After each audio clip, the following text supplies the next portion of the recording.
오늘 오전 11시 25분쯤에 문재인 전 대통령이 참배를 했습니다. 김정숙 여사와 관련된 얘기를 좀 해주실까요? 문재인 대통령 지난해 퇴임하고 처음으로 광주 찾았습니다. 5.18 주기에 맞춰서 일부러 온 건데요. 가장 먼저 찾은 곳은 일묘역이었는데요. 도청을 마지막까지 사수했던 막내 시민군입니다. 당시 고등학교 1학년이었는데요. 16살의 문재학 군의 묘소를 찾았습니다. 그 한강 작가의 소설 소년이 온다의 실제 주인공이기도 합니다. 현장이 엄숙한 분위기가 아니었어요. 주위에 엄청난 소음들이 있던데 어땠습니까? 우선 문재인 대통령 왔었을 때 이 직전이 우리 5.18 3단체가 진행하는 추모제였고요. 시청자분들도 잘 아시겠지만 지금 5.18 단체들끼리의 좀 분쟁, 분열 좀 있어서 그런 부분들 때문에 소란이 좀 있기는 했고요. 근데 대부분 정말 오랜만에 생각지도 못했던 문재인 대통령 묘지에서 만난 시민들이 뭐 사랑한다, 반갑다, 자주 와달라 방송들과 신문들이 와서 취재하면서 생긴 그런 소음이 아니었나 싶습니다. 네. 자, 그리고 나서 또 참배를 한 곳이 있습니다. 이제 문재인 전 대통령이 우선 그 영화 택시 운전사의 주인공이었던 독일인 언론인이고요. 사실 5.18 참상을 전 세계에 처음으로 알렸다라고 알려진 인물입니다. 이분의 손톱과 머리카락이 묘지 그 구묘역에 안치되어 있는데 거기에 들렀다가 우리 또 영화 1987의 주인공이었던 이한열 열사의 묘지까지 들렀습니다. 문재인 대통령 기자들이랑 만난 자리에서 대한민국이 민주주의, 이 5.18 민주항쟁이 크게 빚졌다. 우리가 이렇게 누리는 것 모두 다 민주화 운동에 헌화했던 헌신, 희생 덕분이다라고 했고요. 민주화 운동 다시 한번 생각해 줬으면 좋겠다. 민주주의 흔들릴 때마다 또 민주화 운동이 생각난다라고 해서 지금 현재 정권에 대해서 우회적으로 뼈있는 이야기를 하지 않았나 이런 해석들 나오고 있습니다.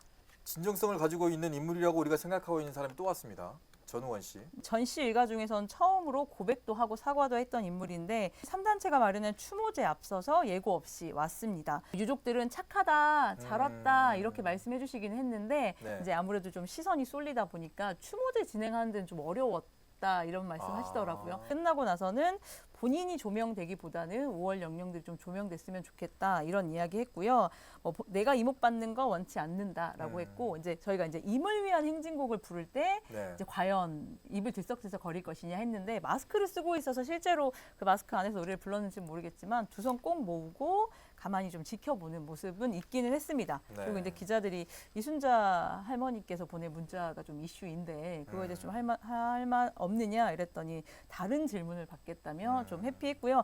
언제까지 머물러 있을 거냐라고 물어봤는데 그거 역시도 뭐 뚜렷한 대답하지 않았는데 대신 본인의 역할은 하겠다라는 말로 가름했습니다. 네. 최은지 광주시의원에게 이제 질문을 좀 드릴 텐데 5.18 관련해서 시의원들이 릴레이 발언을 했습니다. 네. 그 릴레이 발언을 한 이유가 있으십니까? 본법단체에서 저희의 이 오브 릴레이 발언을 또 쇼라고 비난하기도 하셨는데 저희는 정치 쇼를 한 것은 아니고요. 저희가 릴레이로 5분 발언을 하게 된 것은 저의 이 문제의식과 동일한 문제의식을 우리 청년 의원들이 같이 갖고 있었기 때문에 그럼 우리가 함께 혼자서는 어려울 수 있지만 함께 한다면 이 지역사회에 그래도 공론화가 되고 또 울림을 줄 수 있겠다는 판단에 5분 발언을 진행하게 됐습니다. 그 문제의식이라는 것 우리가 또 함께 공유를 좀 했으면 좋겠습니다. 어떤 것들입니까?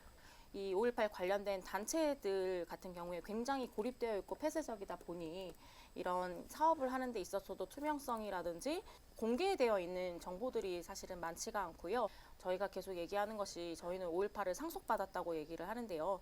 광주에 태어나서 광주에 자라온 시민들은 5.18을 상속을 받은 것이고 항상 5.18과 함께 지금까지 삶을 함께 해왔던 것이기 때문에 결코 그분들만의 5.18이 아니라는 것을 얘기하고 싶었습니다. 그것이 가장 큰 문제였습니다. 저는 이 5명의 의원들의 사실 용기의 박수를 주고 싶은 게 도대체 누구 거냐 5.18이 우리 모두의 것인데 마치 특정인들의 그 권력화되어 있는 게 옳지 않다라는 메시지를 전했을 뿐인데 사실은 저희가 지금 이제 30대들이다 보니까 이 5.18을 결국은 완성해 나가는 건 저희 세대이거든요. 이런 우리 목소리도 좀 받아들여 주셨으면 좋겠는데 이게 좀 처음이다 보니까 좀 터덕터덕 거리고 있는 것 같은 상황입니다. 네. 자, 뉴스 스탠바이.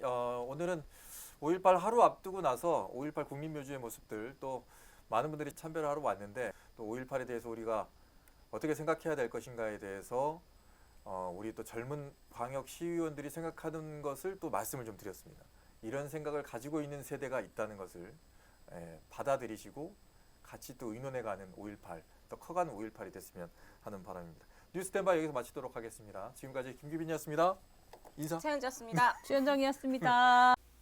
언제 어디서나 내 손 안의 뉴스. 광주 MBC 뉴스 유튜브 구독으로 함께하세요.